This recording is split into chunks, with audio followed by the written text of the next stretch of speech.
Right, sports fans, welcome out to another episode of the GT Sports College and Professional Talk. This is the podcast where I come out and I talk about professional sports and college sports, right? And we cover softball, baseball, and the college basketball.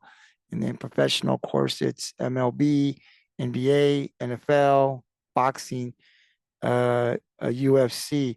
And so, this podcast is intended to come out for me to come out every day, sometimes 15, 20 minutes. Sometimes it might be a little bit longer, just to kind of talk about what's going on in the sports world and the college and professional levels, and give my predictions.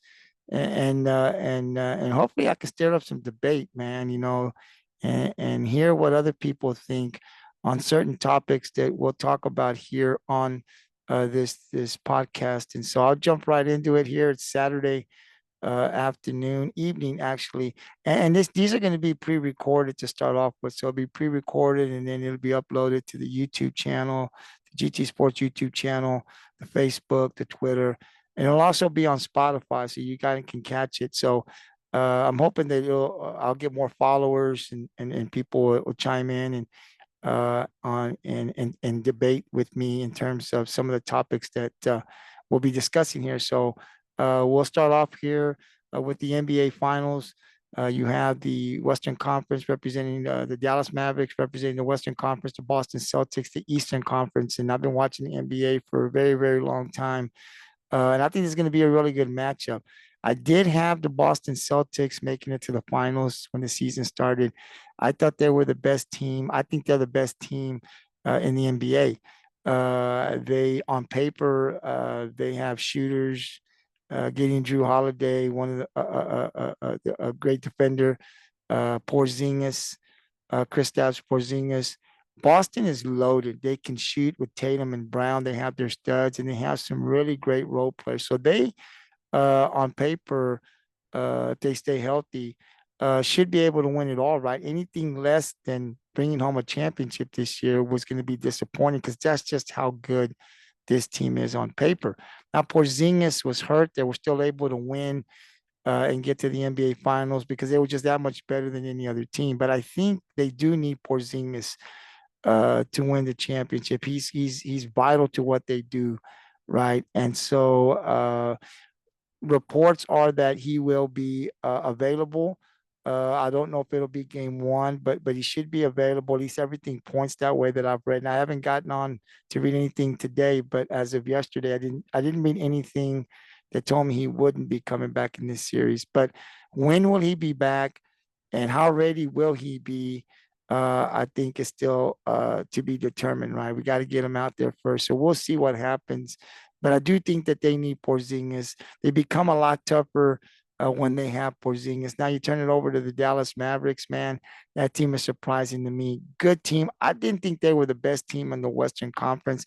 I thought I had the Clippers because I thought if they were healthy with Paul George, Kawhi Leonard, James Harden, Russell Westbrook, and those dudes, I thought that they were the better team if they could stay healthy. And I remember coming out saying, look, they've got to be healthy for them to get to the finals. That did not happen. Kawhi Leonard again went down in the playoffs. They couldn't overcome that. And so once again, the Clippers were out. I still didn't think that Dallas um, would make it. I thought it would be the Denver Nuggets. Obviously, I thought the Clippers and the Nuggets were going to go in the Western Conference, and I thought that the Clippers could beat them, but neither the Clippers or Denver, right? Minnesota surprisingly was a lot better in OKC, but Dallas ended up beating the Clippers, I believe, and then taking out Minnesota to get to the NBA Finals. And my God, Kyrie Irving and Luka Doncic, two studs, man. I know when they first last year brought Kyrie to Dallas, even I was like, man, why would you bring him here? All of the stuff that we're reading about him and all of the things, and the failure in Boston and then in New Jersey. I mean, I'm sorry, Brooklyn. Why would you bring him to Dallas? And then of course they didn't do anything last year, and I thought, wow, this is really, really bad for the Mavericks. But credit to Jason Kidd. and all of the stuff that he was able to put together. These dudes now, that's a heck of a trade. And then they go out and get Gafford and those dudes. They've got some great role players who so far in the playoffs have been playing great, right? And they've made their mark. And then you got the two guys that can finish the games, right? In Luka Doncic and Kyrie Irving. I mean, come on. These guys can score 30 points every game, 30 plus points every game to win, right? They have been clutch in the fourth quarter when they've needed a bucket. They've gone to either one of the closures, which is Luka Doncic or Kyrie Irving. I mean, take your pick, right? So I think Minnesota and these guys, these other teams from the West, they just had a hard time. They're playing great now. They're going to match up with Boston. Boston offensively, I think, can go toe to toe, or can Dallas go toe to toe with them? I think this is the series to me that Luka Doncic and Kyrie Irving cannot have bad games, because I don't know if they can overcome those, especially on the road right now. Uh, Boston, when they're hitting their threes, are almost unbeatable, but they don't always hit threes. They live by the 3 points. So when it's not hitting, they're beatable. And I think, to me, as good as Brown and Tatum are, they're not better than Doncic or Irving, right? So if I had to pick, take your pick, Brown or Tatum on my team, or Irving and Doncic, I'm taking Irving and Doncic, right? Because I think they're the two best players in the playoffs outside of, I mean, they're the two best as far as the backcourt, as far as 1-2 punch or 1-1 punch, whatever you want to call it. I don't think there was anybody better than these guys. I mean, they were great and they've been great. So to me, I think that's where Dallas has the advantage. Now you go to the whole team, right? Well, without Porzingis, you got an aging Al Horford, and even though Horford has been playing great. I don't know, with Gafford and Likely and those guys coming, they need Porzingis. I really think they do, because I think Luka Doncic and Kyrie Irving are going to do their thing, right? And even if Kyrie, only has 12 points going into the fourth quarter, he can get 15 in the fourth by himself, and then you got Luka Doncic. So to me, um, I think they need Porzingis. That's why I think Boston needs Porzingis, because the shooting is going to be good through a 7-game series, but they're not going to be hot hitting threes all the time, right? And so they need to be able to play defense in the middle, because I think that's where, without Porzingis, I think that's where Dallas might be able to take advantage of them, right? And then if they're able to win the rebound edge, and then you got Luka Doncic and you've got Kyrie Irving, man, it can get very, very interesting. So again, when Boston is shooting the three well, I don't think you're going to be able to beat them unless Kyrie and Luka are having a great game. But they don't always. They're not always hitting their threes, and I think that's where it gets kind of interesting. The rebound, to me, would be interesting if Porzingis doesn't play game 1 or 2. That could be advantage Dallas. We'll see how all that plays out. But I hear a lot of people not giving Dallas a chance. I think you'd be wrong here. They're hungry. Luka Doncic is first time in the NBA Finals. Kyrie Irving has won one already. And Kyrie's playing great. He's got a different mindset. He's hungry to win. They're dangerous. Dallas is dangerous. On paper, I think Boston obviously is the better team. If you looked at them on paper, you would predict that the Celtics would win. But the way Dallas has been playing and who they've had to beat to get there, and an impressive 4-1 over a really good Minnesota team, I think they have a really good shot to win this series and bring a championship home to Dallas. And so I'm going to make a prediction right now, and I'm going to be on every day. But I'm going to take Dallas over Boston.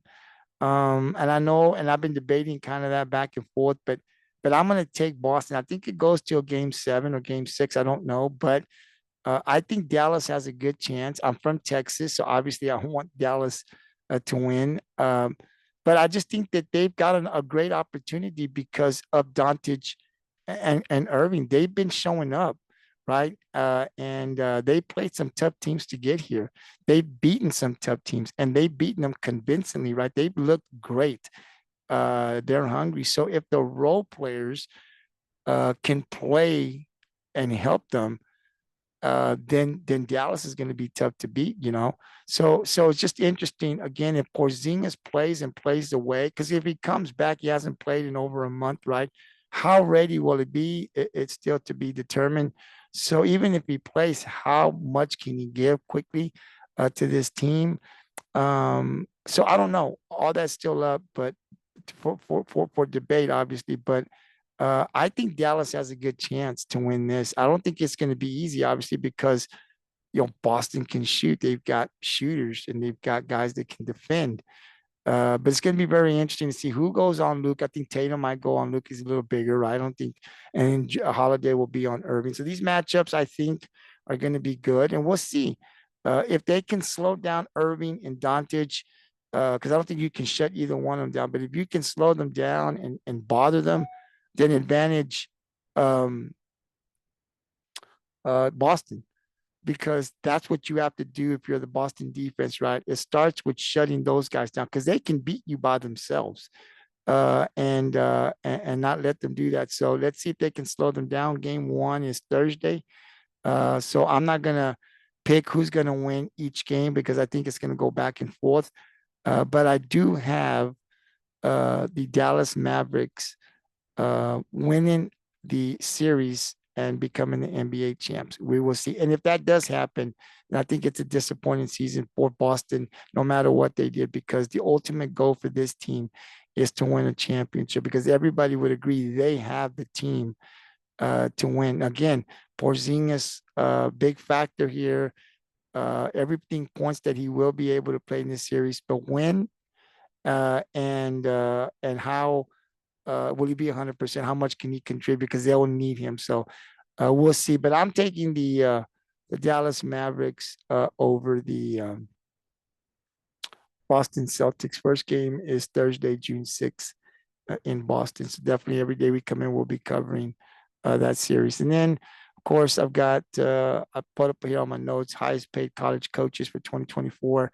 So I'm not going to go over who the 10 coaches are, but I wanted to put this up there because I want to see how well these coaches play, your coach, and how good their teams are. There's a 12 playoff team, first time ever. So I'm interested to see how all that's going to play out and who's going to be the 12 teams. So I'm really excited about college football, but I do have here on my screen the notes of the 10 top college coaches as far as pay goes. And I got to say, they're getting paid pretty darn good. So when their teams are not playing as well as maybe we think they should, I'll definitely be bringing up how much they're making a year. And some of them are making some really, really good money. So I just have it up there in case I need it to make a point. I'll have it up here. The other thing is the Houston Texans and the Dallas Cowboys. And so the NFL is just right around the corner. Obviously, I'm a big NFL fan. So I do have the schedules, and I'll be keeping notes and stats on the schedule that I have here on the screen for the Houston Texans and the Dallas Cowboys. And quickly, the only thing I'll say about this is I'm a little concerned. I'm a Dallas Cowboy fan.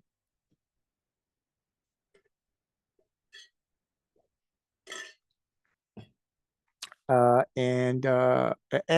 when of course I root for the Houston Texans when they're not playing against the Cowboys. Um, looking at the Dallas Cowboys schedule, excuse me. Man, it's pretty tough. They start off at Cleveland. Then Baltimore will come in to Dallas. That'll be tough. And then of course they'll play Detroit in Dallas, and then they'll have the bye.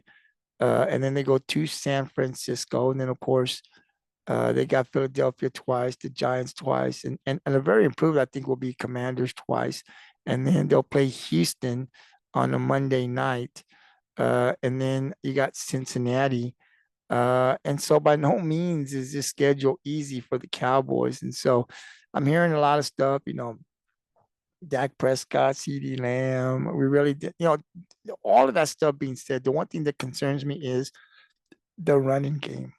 Um, you got to have a running game, especially in the red zone. And maybe that's why they brought Zeke back. I know a lot of people aren't happy about bringing Zeke back. He's not going to give you, I think, the 1,000 yards and the old Zeke that we saw, but he still has some power, right? So inside the 10-yard line, 5-yard line, when you need him to get 2 or 3 yards, can he still hand him the ball off and get into the end zone? I think he can. I think you saw some struggles last year where we couldn't do that. Pollard couldn't do that. So I think Zeke can help the Cowboys out that way. I don't think he can. He got no speed no more. I don't think he's going to be breaking a whole bunch of tackles. But when you get inside that first and goal inside the 5-yard line, can you hand the ball off to him twice? Can he run somebody over, get that ball in the end zone? I think he still has that. Question for me is, with Pollard gone now, who's going to move you down the field when you can't throw the ball? And I think that has been a big issue for Dallas, because for Dallas to win games, Dak has to be great.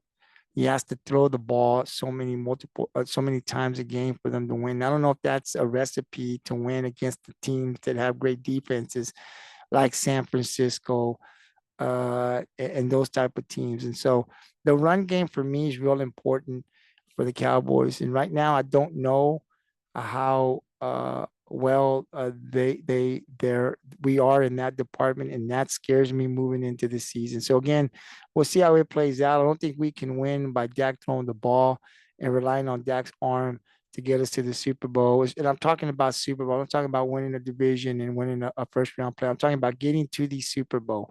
I don't know that Dallas is good enough to do it, relying on Dak throwing the ball for us to win games. So the run game now becomes important.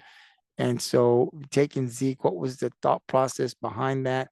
And was it a good move? Right now, I say, inside the 10-yard line, first and go, second and go from the 3, maybe Zeke can help us, but can he get us down, handing him the ball down, up and down the field? You didn't see that when he was there before, so I don't think much has changed there. I was hoping they would have gone and gotten Henry.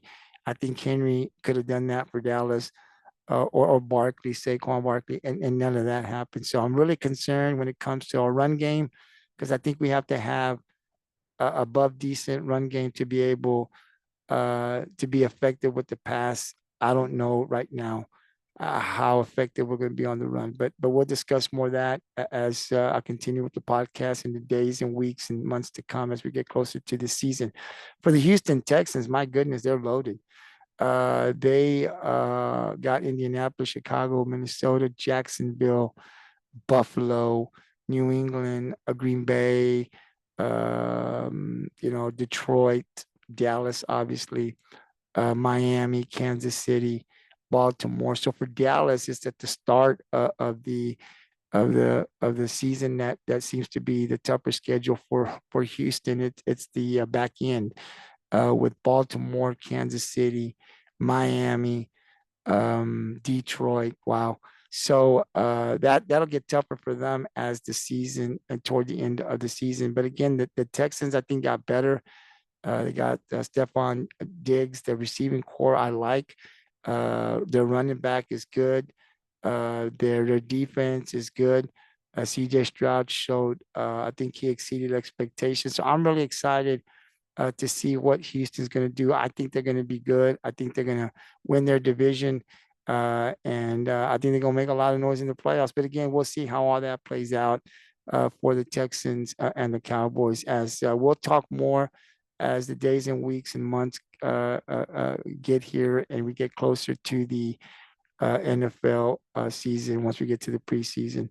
Let's go to the UFC now. And tonight, the big fight tonight. Actually, there are fights this month of June, but tonight you got Islam 25-1 taking on Dustin 30-8. It's lightweight. I haven't made my prediction yet. I've been seeing these guys. I've been, watching them, their interviews and um, reporters talking about what one can do and what the other one can't do. And, if he goes toe to toe, Dustin's got the advantage. If you take him to the ground, Islam is the better guy. Listen, I would love to see Dustin win, Poirier, that is, win tonight. But I think it's going to be tough for him to beat Islam. I think 25-1. He's got that record for a reason. Smart fighter. And let's see if and I think if Dustin loses this, I think he's done in terms of trying to get back up to the rankings. I mean, he's getting older now.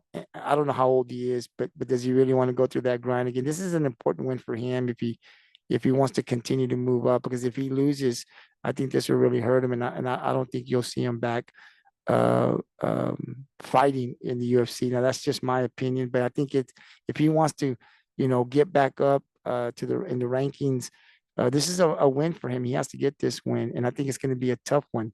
Not one that he can't, but I think it's going to be a tough one. And so, even though I want Dustin to win, I think Islam is going to win tonight. So I'm going to predict Islam wins, but hope that Dustin can get the win. That's who I'm rooting for. But I just think when I read and all the reports and what I have and the people that I follow and what they talk and how and who they think will win, I think I'm going to go with Islam. I think he'll get the win. So hopefully I'm wrong, but I'm going with him. And then you've got Sean Strickland and Costa. I think that's going to be a good one. Costa's only 14-3, Strickland 28-6. I'm not going to make a prediction on that, but I think that's going to be a good fight as well. So a couple of good fights here on the card for tonight's UFC matchup. So those that are going to pay for the to watch it, I think it's going to be very interesting. I think it's going to be worth the money, obviously, because that's a good fight. Now, like I said, I think there's a couple of other good fights coming on in the month of June. So definitely looking forward to talking about that on this podcast and making my predictions as well. Interesting here as we go to boxing, the Jake Paul Mike Tyson fight. It's been postponed, right, because of the ulcer thing with Mike Tyson. When he was coming, he was flying, and they had to get the medical crew out there. It has been postponed for a later date that I'm reading. Is probably going to take place sometime later in the year. Scheduled, I think, for July, maybe later on toward the end of the year. But my thoughts on that is, and I've talked about this to a lot of people, is it kind of like, is there like is it not, I want to say fixed, but is there an arrangement? Because I just don't know. I know Mike Tyson is 58 or going to be 59 when the fight was supposed to take place. But if you look at Mike Tyson and you still look at the way that he boxes, he still can move pretty good. He still got power. And this fight was 2 minutes for 8 rounds. That's 16 minutes. When I look at Mike Tyson, to me, I think he could go 60. Now Jake Paul, to me, he's a strong guy. But he hasn't been in the ring with experienced boxers, right? And I don't care how hard you can throw or how strong you are or how young you are versus the older opponent, right? There's at some point you have to have knowledge of the ring. And I know that he's being trained. And I'm reading, with a bunch of guys that he's got some experience around them. But at the end of the day, they're not in the ring fighting with you. The training's good, but you have to have some experience in fighting. And the experience of fighters that he fought is nowhere to the likes of what Mike Tyson fought in his prime and what he has fought, right? And he was a professional boxer. It's what he did for a living. And by the way, he knocked out a bunch of big names, was the best, if not probably the top 3 best boxers of all time. I don't know, but definitely knows how to box. He's been in the ring, knows how to pace himself. He's felt the punches from good fighters. And so I think when you put the experience, and obviously Tyson is way advantage Mike over Jake, right? And then they come with Mike's age. When he takes these hits, can he withstand those hits? Obviously, as you get into the middle and late rounds, right? Obviously, yeah, the age is going to matter. He's going to get tired and stuff. But I think Mike, if this is the way I look at it, right? I think Mike could go the distance if he needed to. And I just I don't know that if I'm Jake Paul, I don't know that I go pick to want to fight Mike Tyson, knowing that he's still in very good shape for 58 years old, that I don't want to fight this guy, knowing what I know, unless there was an arrangement. Right? I don't know if that's the guy I want to fight. I mean, I'm picking someone else because Mike is still Mike, Iron Mike, right? 58, 61. The guy is still dangerous to me. So do I really want to go and pick a fight with him if there's not an arrangement? Just okay, I'm going to get in with this guy. He's going to try to kick my ass. I'm going to try to kick his ass. I'm not sure if that's the guy that I pick to want to fight unless there's an arrangement, where I'm not saying, Mike, hey, I'm gonna knock you out, but this is a good way for us to promote. Don't hurt him. Don't really go the distance. I'm not saying that there's an arrangement made because I don't have any proof of that. I just find it odd that Jake Paul would want to go pick on that guy to fight next, knowing what I know, what he's capable of, what he has done in the past. And at 58 years old, I know he's still got that power and that speed. I don't know that I want to fight that guy. I don't know if I'm ready to fight that guy, even at 58, unless I knew there was some kind of arrangement made. And that's just something I'm throwing out there. Again, I don't know if there's any truth to that. Obviously, a lot of other people feel that way. But if there's no arrangement made, right, then I think I like to see Mike get the win. I was a Mike Tyson fan when he was in his prime. And I like to see him win, obviously, at 58. I'd love for him to knock the crap out of Paul. If there's no arrangement, give Jake Paul a lot of credit for getting into the ring with Mike Tyson, even though Tyson's at that age. But if Jake Paul was to hit Mike, like if you're Mike Tyson, right, and he wins the fight or knocks him down, you know what people are going to say? Tyson's 58, man. Well, he's old. That's why you knocked him out. You couldn't do it in his prime. You in his prime, he'd have never gotten in the ring with Mike being in his prime because that's suicide, right? So I think for Mike Tyson, if you lose, people are gonna say, well, yeah, Jake, he's 58 years old, man. I mean, look, he's 58, man. You should have won. You're like 27, 26, 28, somewhere around there. So I don't think it hurts Mike at all. If Mike you know, wins the fight, what does that do for Jake if he's really serious about wanting to box? Well, I think it hurts him a little bit because he lost to a 58-year-old guy. Look, you're young. You should have beaten this guy. He's a little older. So I don't know if there's an arrangement, but I know that if I was Jake Paul, and again, I'll give him credit, that's not the guy I'd want to go fight next. With only having a few fights, I don't think I'd be ready for him unless I had something arranged. But again, that fight was going to take place this summer. It has been postponed. So they're saying that it is going to uh, be rescheduled, possibly toward the end of this year. But I'll tell you what, whether it's arranged, whatever you say, whatever we think, I'm going to watch it. And I know a lot of other people are still going to watch it no matter what, because it's Mike Tyson, right? And a lot of people want to see him fight and knock out Jake Paul. So look, a great job by Jake Paul, right? It's all about the money, man, and he's promoting himself well.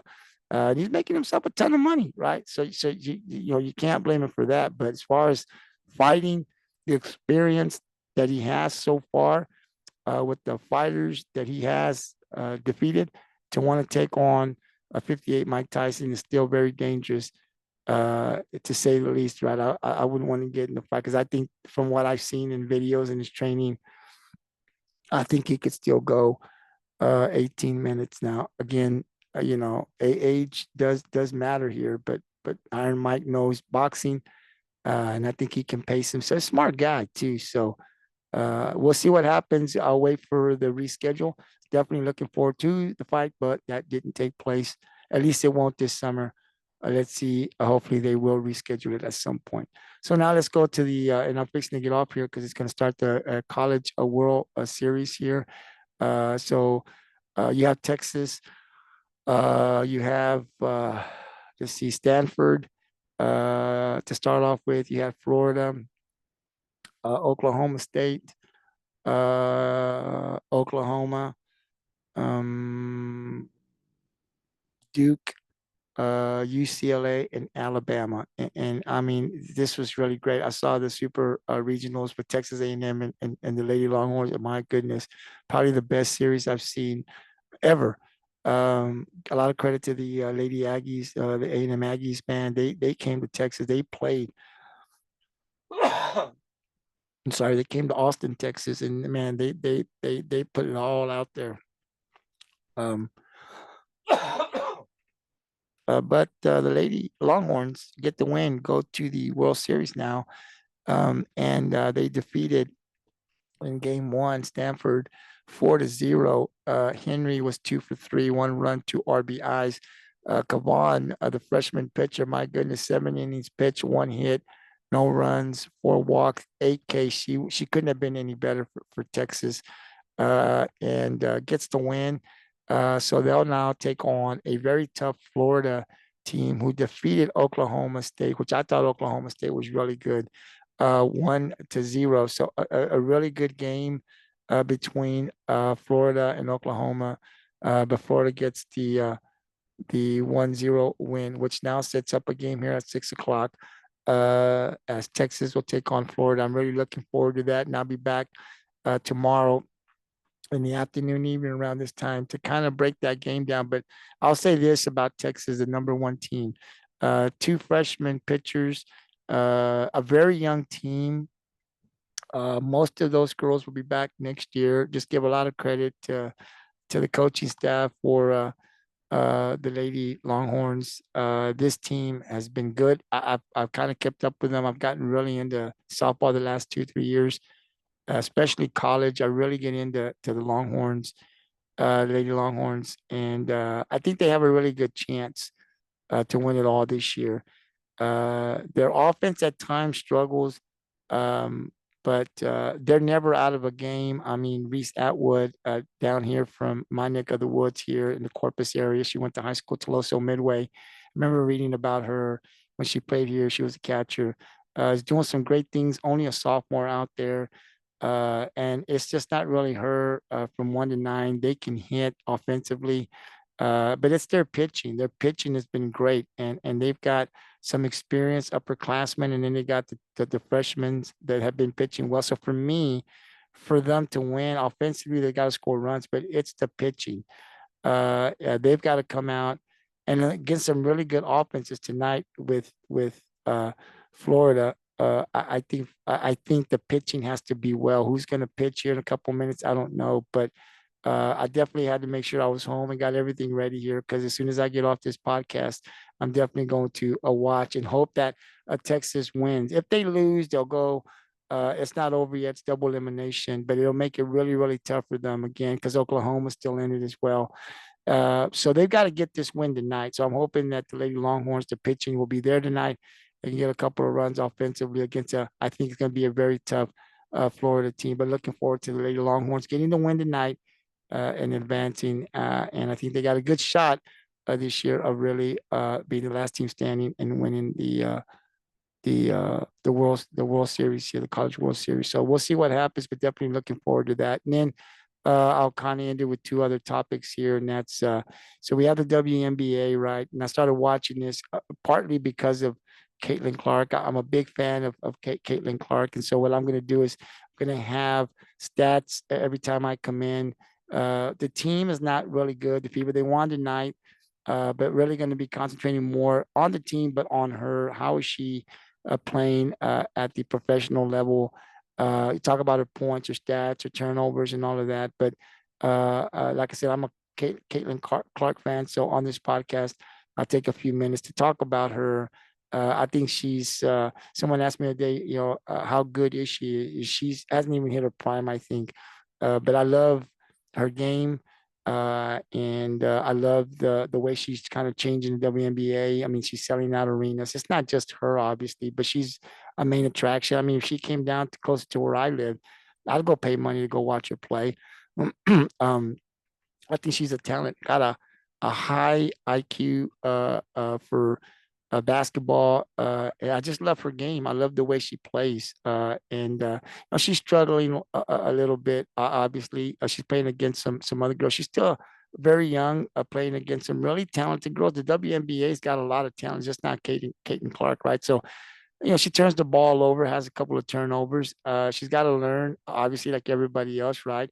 How to pace herself. It's a longer season, I think. They play a lot of games, sometimes back to back. I think I saw one or two on their schedule. But here on this podcast, I'll always take a few minutes when I come on to talk about her team and who they're playing, but mainly about Caitlin Clark and just how she's developing as a player in the WNBA. We'll talk about her points, like I said, her stats, turnovers, and just kind of show the growth because I just I love her game.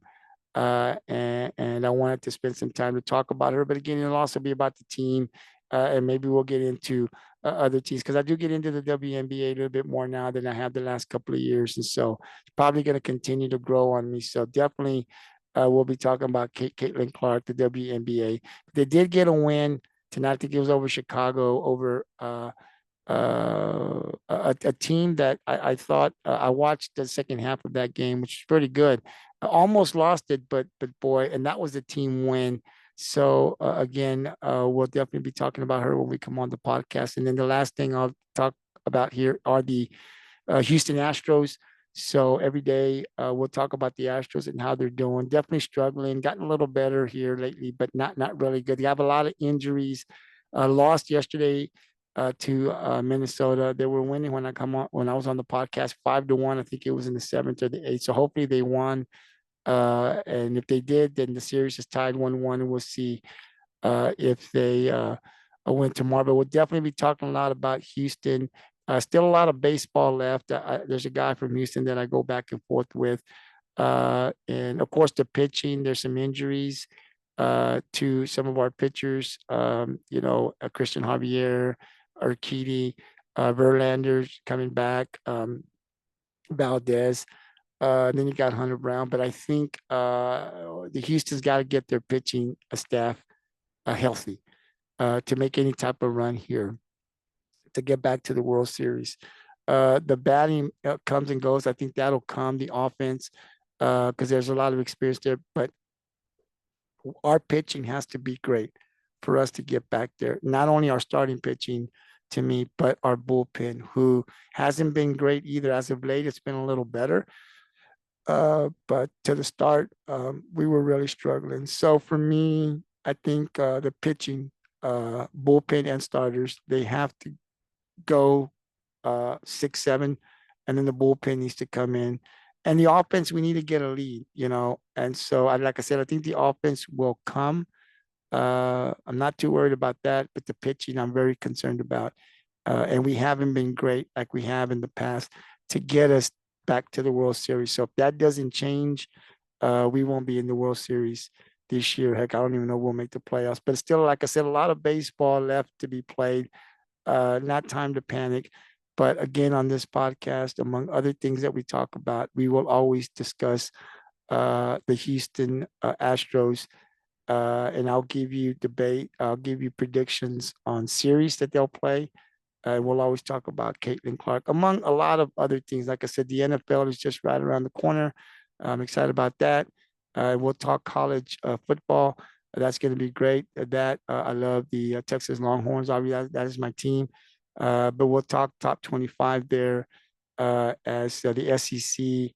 Texas will be there. It'll be very, very interesting. So I'm excited about talking about that, talking about the NFL, and then of course the baseball season, and then boxing and UFC. So definitely a lot to discuss. And like I said, I'm going to try to come out here every day.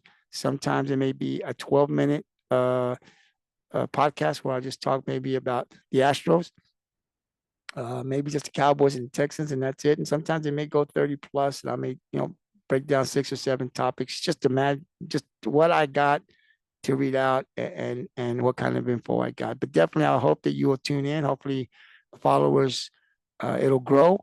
And like I said, hopefully, I can debate with some of you guys. That's what it's all about. I just love talking sports, man. So hopefully, I'll have a few people that'll chime in, and we can go back and forth and discuss a lot of topics when it comes to college and professional sports. So again, I'll be back tomorrow in the evening. It's always going to be pre-recorded.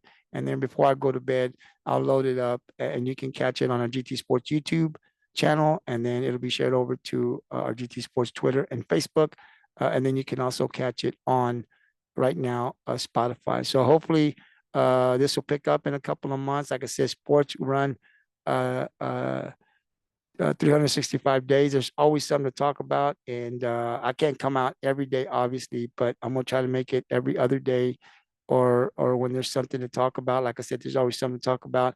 Put it out there and hopefully we can debate some of these topics. So again, hopefully you enjoy it and I'll upload it here after the Longhorn Florida softball game. Peace out and we'll talk to you tomorrow.